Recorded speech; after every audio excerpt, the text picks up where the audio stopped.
Pozdrav svima! Danas ću vam pokazati kako da sami kalemite trešnju. Ovdje imam jednu samoniklu podlogu. To je podloga trešnje.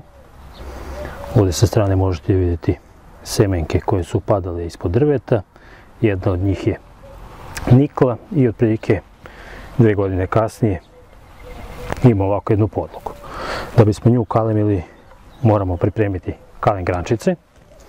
Njih uzimamo u vrijeme mirovanja vegetacije, tako da bi imali pupoljke na njima koji spavaju. Kalem grančice čuvamo u frižideru i sada kada su krenuli sokovi u podlozi vršimo kalemije. Kada imamo ovako jednu podlogu koja je slične debljine kao kalem grančica, bilo bi idealno kad bi bile iste. Možemo izabrati način kalemenja na prosto ili englesko spaljanje ili na procep. Ja ću danas vam pokazati u ovom videu na prosto spajanje kako kalemimo ovu podlogu. Prvo što ću raditi jeste da na ovoj jednoj kalem grančici izaberemo koje su nam otprilike slične debljine kao podloga, prikratimo donji deo, napravimo rez tako da bi dobili zeleni deo i sada trebamo prikratiti podlogu. Prvo ću napraviti na kalem grančici rez za kalemenje na prosto spajanje, a zatim ću taj isti rez napraviti i na podlozi. Evo samo trenutak. Ovako izgleda rez na kalem grančici koji pravimo za kalemenje na prosto spajanje i sada takav isti rez moramo napraviti i na podlozi. Odmjerimo otprilike visinu i sada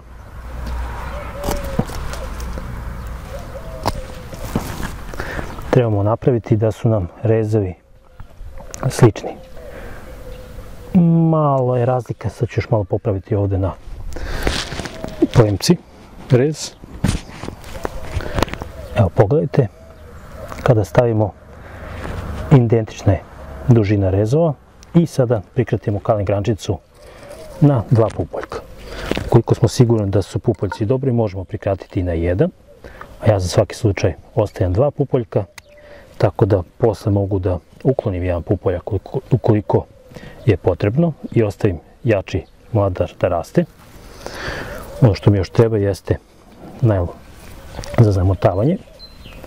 I razlika u engleskom i prostom spajanju jeste da kad bi pravili na englesko, ovdje bi napravio još jedan dodatni jezičak. U tom slučaju, kada se uklopi, ne moramo da držimo uopšte kalem kada vezujemo. Ukoliko radimo na prosto spajanje, moramo da držimo ovdje kada vezujemo. Evo, poravnamo kore i vršimo vezivanje spojnog mjesta.